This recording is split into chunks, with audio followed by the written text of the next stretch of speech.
Vamos aprender agora a função corresp. Então vamos começar. Como fizemos na função de índice na aula passada, vamos iniciar entendendo para que serve a função corresp. E para ficar mais fácil de entender, você pode imaginar que esse nome corresp seria de corresponde ou corresponder. Isso quer dizer que vamos passar um conjunto de dados nos argumentos dessa função e um valor que está presente nesse conjunto de dados. Então, essa função vai procurar esse valor dentro desse conjunto de dados e vai retornar a linha que esse valor está presente. Então, agora vamos entender na prática como essa função vai ser executada. Como é a nossa primeira vez utilizando a função, como você já sabe, vamos inserir ela utilizando o Shift F3. Procuraremos a função corresp, procuraremos em ir e clicaremos na função. Ao clicar em OK, nós teremos 3 argumentos. O primeiro será o valor procurado, o segundo a matriz procurada e o terceiro é o tipo de correspondência. Mas olha só, apenas os 2 primeiros são obrigatórios e o tipo de correspondência ela é opcional. Então vamos compreender logo esse valor procurado. Colocaremos nesse argumento simplesmente o valor que desejamos procurar na nossa matriz. Vamos imaginar que, por exemplo, estamos procurando o produto argamassa.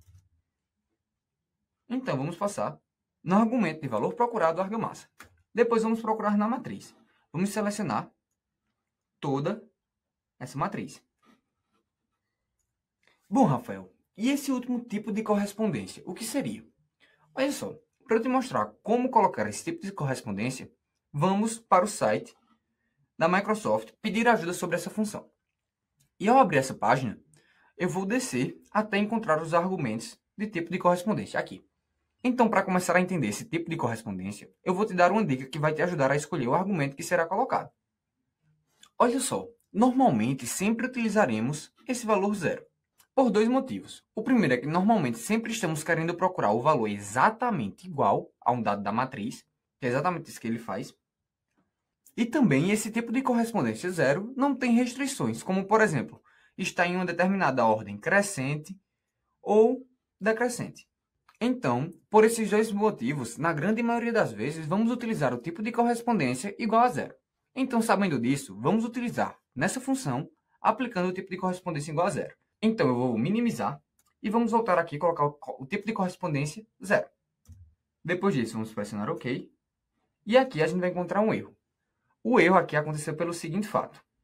Nós passamos toda a tabela. E aqui nós temos que procurar somente em uma coluna. Ou seja, nós vamos ter que procurar nessa coluna de produtos. Ao pressionar Enter, você já consegue ver aqui que é retornado o valor. Por exemplo, esse valor retorna que dessa tabela que eu passei, dessa matriz que eu passei, está na segunda linha o valor procurado. Agora, se eu colocar aqui produtos.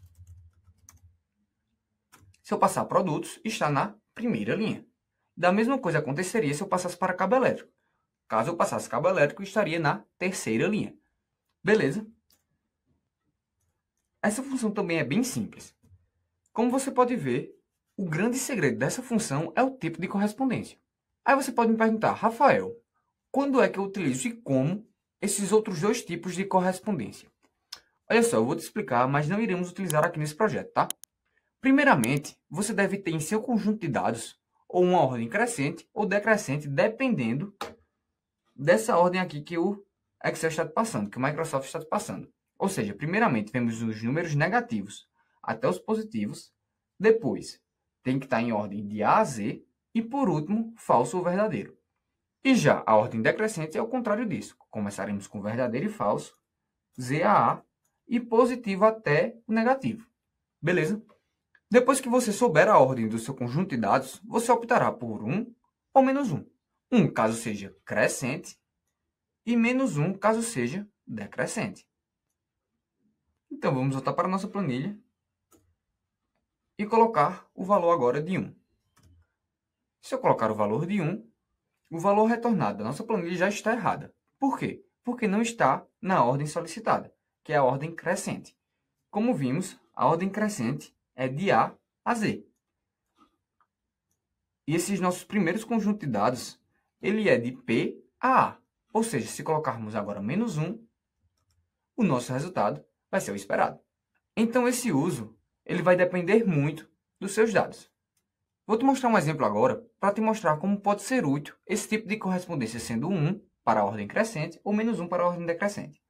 Então, eu vou sair dessa página e vou colocar aqui alguns valores aleatórios. Por exemplo, 2, 1 minuto, que eu não quero adicionar uma coluna, então eu vou colocar nessa daqui. 2, 5, 9, estou pegando alguns números aleatórios, tá? Pronto. Agora, irei aplicar em outra célula. Shift F3, função corresp, valor procurado. Aqui está a utilidade dessa função. Vamos, por exemplo, colocar o valor 3, que está entre 2 e 5. Depois vamos selecionar essa matriz. E aqui, como é uma ordem crescente, ou seja, eu estou crescendo os meus números, vou colocar 1. Olha o que acontece.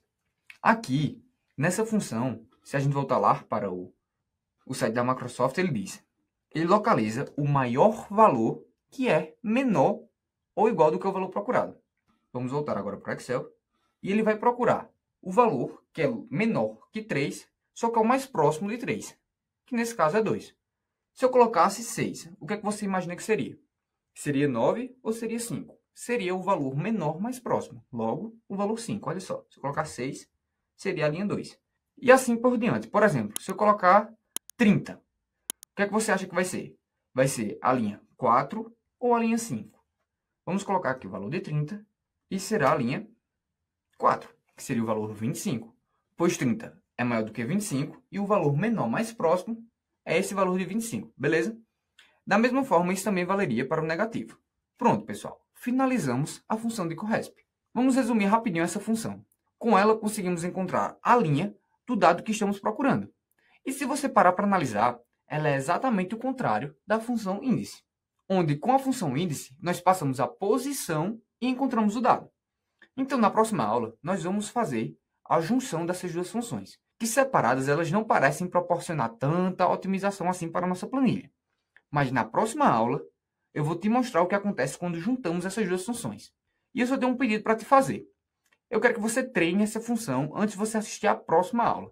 Coloca alguns dados na tua planilha, fica brincando com essa função, altera os argumentos e tenta prever o resultado que vai acontecer. E quando você se familiarizar com essa função, você assiste à próxima aula.